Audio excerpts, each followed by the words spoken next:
நல்லது பண்ணாலும் தப்பு, பண்ணாமல் இருந்தாலும் தப்பு. இப்போ என்னத்தை பண்ணுறது? இப்போ கேட்குறேன் நான். நல்லா பழகினாலும் தப்பு, பழகாமல் இருந்தாலும் தப்பு. ஆனால் சண்டைன்னு வரும்போது தெரியும் நம்ம மூஞ்சி எப்படி என்ன அப்படின்னு சொல்லி அவங்க வாயாலேருந்தே நம்ம கேட்டுக்கலாம். இப்படி தான் நம்ம நினச்சிருக்கிறாங்க அப்படின்னு. ஆனால் நாம் எப்படி நினைக்கலையே. எல்லாம் இருக்கட்டுங்க, என்ன பண்ணுறது? நம்மளால் அப்படி இருக்க முடியல இல்லை. ஏன்னா இவங்ககிட்ட எதுவும் இல்லை. எதுவும் இல்லை. எல்லாம் இருந்தால் தான் பழகணும் பேசணும் அப்படின்னா எதுக்கு பழகுறீங்க?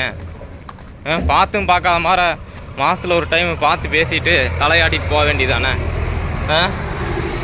கஷ்டம்னா வந்து நிற்கணுங்க. அதுதான் வந்து உண்மையாலுமே இது. அது நான் பண்ணுற தப்புக்காகலாம் வந்து நிற்கணும். டெய்லியுமே தப்பு பண்ணா கஷ்டம்னா வந்து நிற்கணும். அப்படி இருந்தால் அப்படி கஷ்டத்தில் யார் வந்து உதவி பண்ணுறாங்க, யார் இது பண்ணுறாங்களோ அதுதான் வந்து உண்மையாலுமே வந்து அதுக்கு தான் நட்புங்கிறது. பார்த்தீங்களா என்னடா கோவத்தெல்லாம் காமிச்சிட்டுக்கிறான்னு பார்க்குறீங்களா? இப்படி தான் இருக்குது லைஃபே. இப்படி தான் போயிட்டுருக்கு.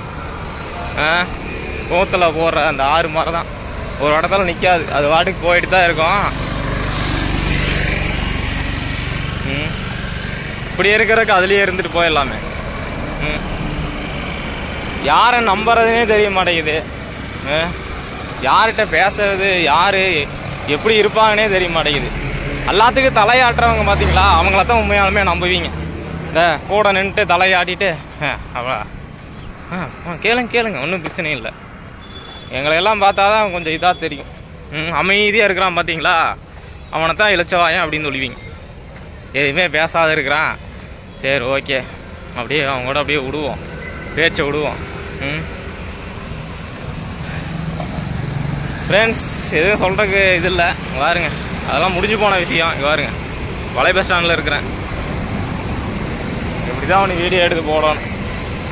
என்ன சொல்கிறீங்க?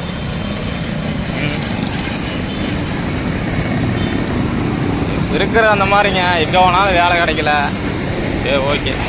பேசுகிறவனாச்சும் ஒழுங்காக பேசணும்ல. நம்மக்கிட்ட வந்து பேசுகிறவன் அதே மாதிரி பேசுனா என்ன பண்ணுறது? தட்டி கொடுத்து பேசணுங்க எப்போவுமே வந்து. அதுதான் வந்து உண்மையாலுமே நல்ல வழக்கம். நான் பார்த்தா என்ன பண்ணுறதுனே தெரிய மாட்டேங்குது.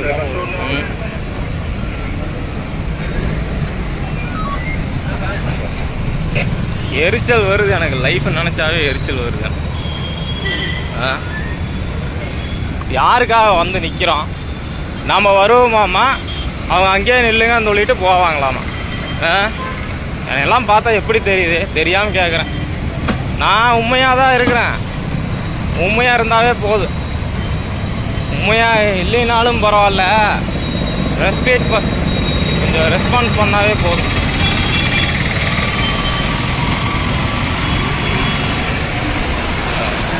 பேசி பேசி எனக்கு தான் நம்மளே போய் தொங்க வேண்டியதாக இருக்குது. பேசி பேசி பேசி பேசி நம்மளுக்கு தான் வந்து தனி பெட்ரோல் வாங்கிட்டு வந்துட்டு இருக்கிறார். பெட்ரோல் குடிச்சிட்டு அப்படியே படுத்துக்க வேண்டியதுதான்.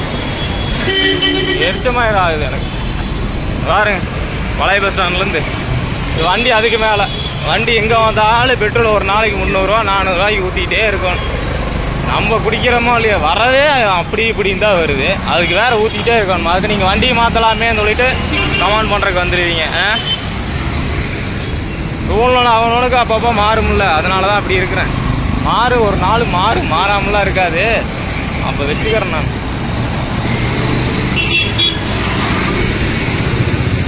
காசு இருந்தால் ஒரு பேச்சு, காசு இல்லைன்னா ஒரு பேச்சு. ஏன்னா காசு இருக்கும்போது ஒரு பேச்சு பேசுகிறாங்க. காசு இல்லைன்னா ஒரு பேச்சு, காசு இருந்ததுன்னா அவங்ககிட்ட பேசுகிறாங்க. காசு இல்லைன்னா ஒரு பேச்சு பேசுகிறாங்க. காசு தான் மெயின் நடக்குது. ஏன்னா